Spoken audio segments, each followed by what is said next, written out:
Здравейте, от Автосервис Карайонов. Нека днес да си поговорим малко за лагерите на коляновия вал. От самото начало на автомобилостроенето, лагерите на коляновия вал, основните и биелните, се делят на два типа. Едните са плъзгащи, другите са търкалящи. Какво можем да ви кажем за тях? Ние днес си изработваме плъзгащи лагери.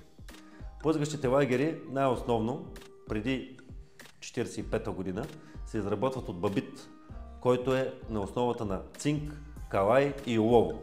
Също така при този тип имаме и бронзови лагери. Те също са масово използвани до средата на 40-те години.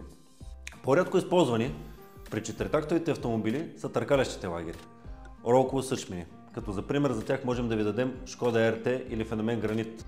След средата на 40-те години бабитните лагери биват заменени с лагери, с композиция наречена Глико 45, защото при бабитните лагери температурата на топене е много ниска и самите лагери са много неизносоустойчиви.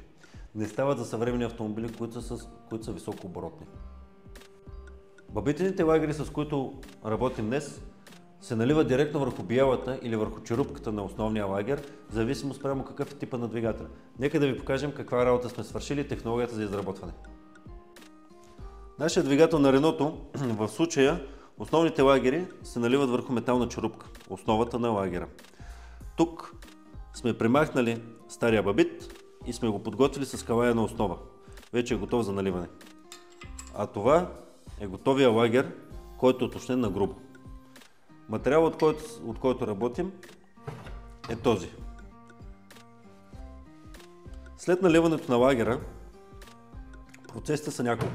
Нека сега обаче да ви запознаем как се налива лагер. Тук виждате нашия главен механик, как разтапя бабитената композиция и я нанася директно върху черупката на основния лагер. След като нашия главен механик отля лагерите върху черупките, ги сложихме в специален инструмент, който изработихме точно за тези лагери и ги обработихме на грубо на струга.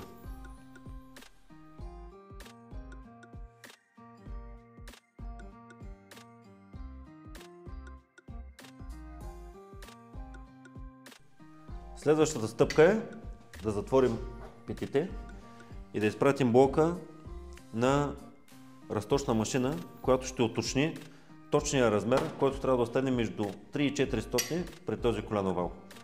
След това се налага още един процес – шабарене. А ако някъде остана висока точка, със специални шабари обработваме с претриване лагерите.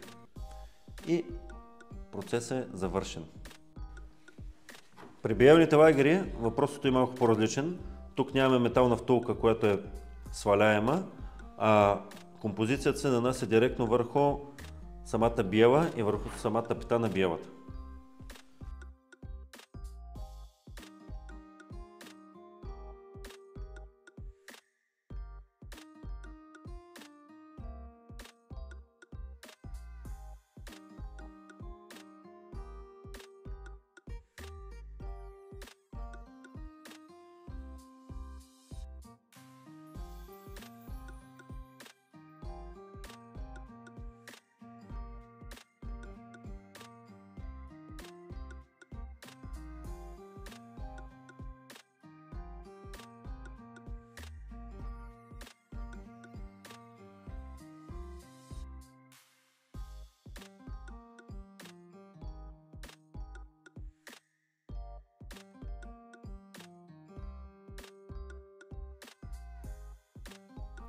След като нашия главен механик наля композицията върху биелата директно, беше закарана разточна машина, уточнена на размер, точен. Сега следва сглобяване към коляновия вал, претриване, за да видим дали имаме високи точки и отстраняване с шабър.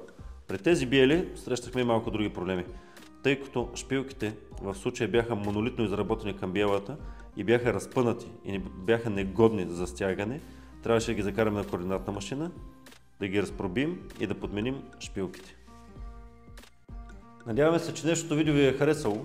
Ако е така, последвайте ни, абонирайте се, цъкайте камбанката и очаквайте следващата седмица ново видео.